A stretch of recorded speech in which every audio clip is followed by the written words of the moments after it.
कहा। एक प्रगतिशील दिमाग वाला राज्य है केरल, लेकिन एलडीएफ और यूडीएफ पूरी तरह से विपरीत हैं। ये आपकी आस्था को कुचलने के लिए जाने जाते हैं। ये लोग वोटों की राजनीति करते हैं और समाज में खाई पैदा करने की राजनीति करते हैं। साथियों, केरला की संस्कृति आध्यात्मिकता से हाथ जुड़ी हुई है, लेकिन यूडीएफ और एलडीएफ के लोग आस्था को कुचलने के लिए जाने जाते हैं। यूडीएफ, एलडीएफ वोट बैंक की राजनीति और समाज में खाई पैदा करने में लगे रहते हैं। केरला का कल्चर शांति को बढ़ावा देने वाला कल्चर है, लेकिन यूडीएफ, एलडीएफ के लोग दिन रात राजनीतिक हिंसा में विश्वास करते हैं। केरला के कल्चर में ईमानदारी को सर्वोपरि रखा जाता है, लेकिन यूडीएफ और एलडीएफ के नाम पर घोटालों की पूरी डिक्शनरी है। एलडीएफ को सोने के जरिए लूटने के लिए जाना चाहता है और यूडीएफ की पहचान सोलर पावर की लूट से होती है। लूट का एक खेल पूरी तरह से बंद करने के लिए मैं आज आपका आशीर्वाद मांगने के लिए आया। मुझे केरल का आशीर्वाद चाहिए, मुझे केरल के लोगों का पूरा सहयोग चाहिए। भारत निर्वाचन आयोग द्वारा 2024 के लोकसभा चुनाव का कार्यक्रम घोषित करने के बाद समाजवादी पार्टी की सांसद डिंपल यादव कहती हैं, यह एक महत्वपूर्ण चुनाव होने जा रहा है। मैं लोगों से अपील करना चाहूंगी कि वे सतर्कता से मतदान करें, क्योंकि यह चुनाव उत्तर प्रदेश की दिशा को आकार देगा। ये युवाओं के रोजगार, महिलाओं के लिए सुरक्षा और किसानों के लिए एमएसपी के लिए एक चुनाव है। हम चाहते हैं कि चुनाव निष्पक्ष रूप से हो। इस बार के चुनाव बहुत ही महत्वपूर्ण चुनाव है और मैं प्रदेश के सभी लोगों से कहूँगी कि बहुत सोच समझ के इस बार चुनाव अपना वोट डालें, क्योंकि यह चुनाव जो है यह उत्तर प्रदेश की दिशा बदलने का काम करने वाला है। युवाओं को रोजगार मिले या ना मिले, ये इसका चुनाव है। महिलाओं को सुरक्षा मिले या ना मिले, ये इसका चुनाव है। हमारे किसान भाइयों को एमएसपी मिले या ना मिले, ये उसका भी चुनाव है। मैम, इस बार पहली बार ऐसा हो रहा है कि 85 वर्ष से ज्यादा उम्र की महिलाएं घर पर वोट डालेंगी, लोग वोट घर पर डालेंगे। ऐसा चुनाव आयोग ने व्यवस्था की है। हम चाहते हैं कि निष्पक्ष चुनाव हो। अगर 85 इयर्स की जो महिलाएं हैं, कोई भी हो, अगर घर जाकर वोट डाला जाएगा तो निष्पक्ष तरीके से ये वोट लिया जाए। हमारी खाली यही निवेदन है चुनाव में। आपके क्या मुद्दे रहेंगे इस बार चुनाव में? किन मुद्दों को लेकर जाएंगे आप? मैंने बताया अभी आपसे कि प्रदेश में लोगों को रोजगार चाहिए, महिलाओं को सुरक्षा चाहिए, किसानों को राहत चाहिए, सस्ता बिजली, सस्ती पढ़ाई, सस्ती खाद्य सामग्री चाहिए। तो उन मुद्दों पर ही चुनाव लड़ा जाए। घोषणा की गई है। कांग्रेस सांसद शशि थरूर कहते हैं, यह एक ऐसा चुनाव है जो भारत के भविष्य का फैसला करेगा। आप अपने बच्चों को किस तरह का भारत छोड़ना चाहते हैं? आप किस तरह के भारत में रहना चाहते हैं? अगर बीजेपी दोबारा सत्ता में आती है तो उनके पास एक भाषा, एक राष्ट्र, एक धर्म, एक नेता, एक पार्टी और एक चुनाव का भी विजन है। यह उनका दृष्टिकोण होने जा रहा है, जबकि हमारा है विविधता और बहुलवाद का जश्न मनाने का समावेश। और केरल में हमारे द्वारा की गई सभी अद्भुत विशेषताओं को बहुत पसंद किया गया है। The politics behind the election. This is an election about the future of India. What kind of India do you want to leave behind to your children? What kind of India do you want to live in? And the very strong message I've been giving people is, look, if the BJP comes back yet again, you know they have a vision of India which is, frankly, very bluntly, one language, one nation, one religion, one leader, one party. That's the kind of, and one election as well, they're now saying, that's going to be their approach.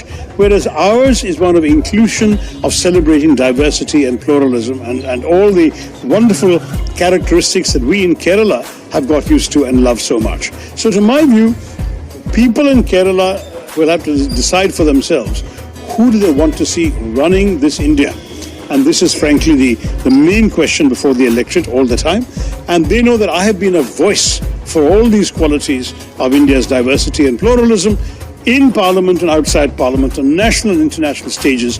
And if they want my voice to speak for them, this is their chance. Bharat निर्वाचन आयोग की press conference शुरू होते ही सरकारी कार्यालयों की दीवारों से उतार दी गई प्रधानमंत्री और मुख्यमंत्री की तस्वीरें। यदि ये तस्वीरें चंगी रह जाती तो यह आचार संहिता का उल्लंघन होता। सीएम अरविंद केजरीवाल पर राउज एवेन्यू कोर्ट के आदेश के बाद ईडी के सामने पेश होने के लिए भाजपा नेता बंसुरी स्वराज कहते हैं, राउज एवेन्यू कोर्ट ने मजिस्ट्रेट के आदेश पर रोक देने से इनकार किया है। अब सीएम अरविंद केजरीवाल को ईडी के सामने शारीरिक रूप से पेश होना होगा। यहाँ तक कि इस देश की अदालतों को भी अब तक अच्छी तरह से एहसास हो चुका है कि अरविंद केजरीवाल समन से भाग रहे हैं। पीएमएलए अधिनियम के तहत जब भी आपको तलब किया जाता है तो केंद्रीय एजेंसी निकाय के सामने उपस्थित होना अनिवार्य है। कानून ने भी ये कह दिया। जी बिल्कुल, आज राउज एवेन्यू कोर्ट ने मना कर दिया है मैजिस्ट्रेट के ऑर्डर पे स्टे देने से, और अब माननीय मुख्यमंत्री अरविंद केजरीवाल जी को अपीयर होना ही पड़ेगा, वो भी फिजिकली। देखिए, मुझे लगता है कि इस देश की कचहरियां भी इस बात से बहुत अवगत हो गई हैं कि माननीय मुख्यमंत्री अरविंद केजरीवाल जी समन से भाग रहे हैं। मैं पहले भी ये कहती आई हूँ कि पीएमएलए एक्ट में कानूनी तौर पे अनिवार्य है कि जब भी आपको समन दिया जाए तो आपको जाकर जांच एजेंसियों के समक्ष पेश होना है।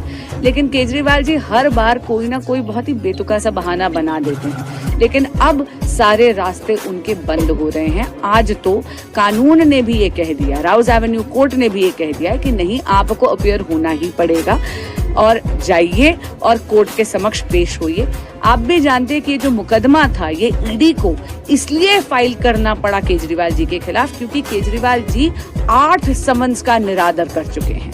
कहीं ना कहीं माननीय मुख्यमंत्री ये भूल रहे हैं कि देश का कानून सब पर समानतः लागू होता है, चाहे वो एक मुख्यमंत्री हो, चाहे एक सामान्य। पवित्र महीना चल रहा है और मौलाना बनने के लिए आपस में लाठी डंडे और राइफल चल रहे हैं। बताइए, जब ये आपस में भाईचारा नहीं बना सकते तो हिंदुओं के साथ भाईचारा क्या निभाएंगे, ये सवाल खड़ा होता है।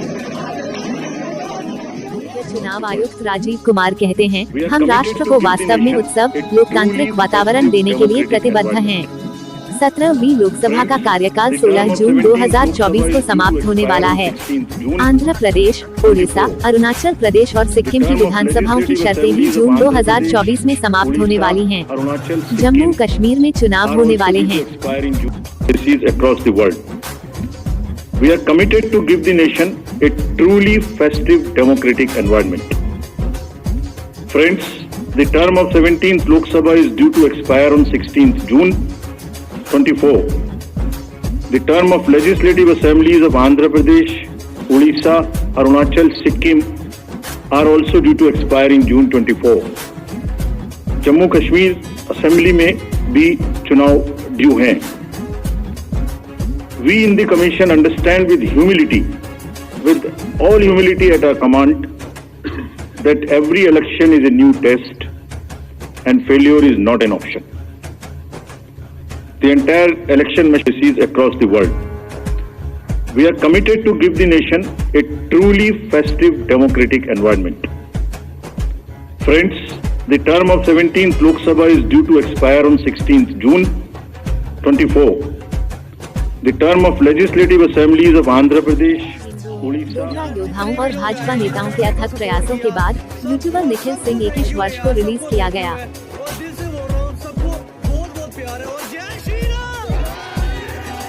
सीएम ममता बनर्जी का नाटक देखो, चोट सेल पे लगी है, फिर व्हील चेयर क्यों? इसका राजनीतिक भविष्य खत्म होने को है।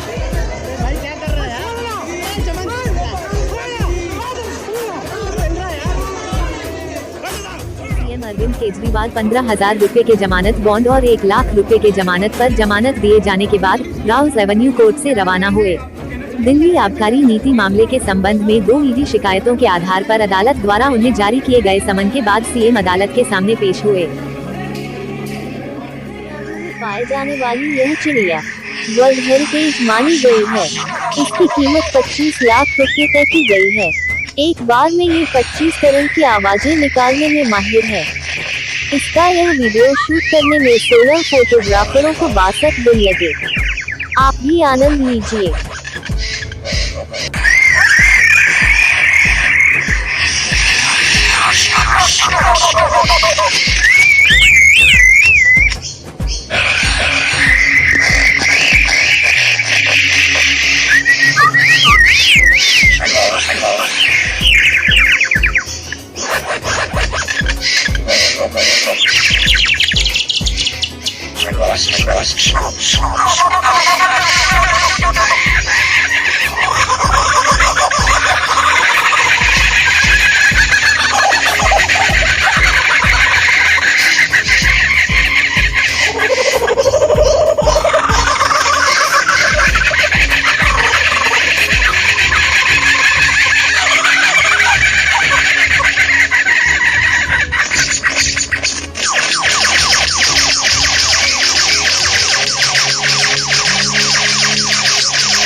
बुलेट ट्रेन का मुख्य रेलवे स्टेशन बनकर तैयार हो गया है। इसे बुलेट परिसर का नाम दिया गया है क्योंकि इस परिसर में मेट्रो ट्रेन के नीचे बस स्टेशन, रेगुलर ट्रेन सबकी एक ही जगह से कनेक्टिविटी है।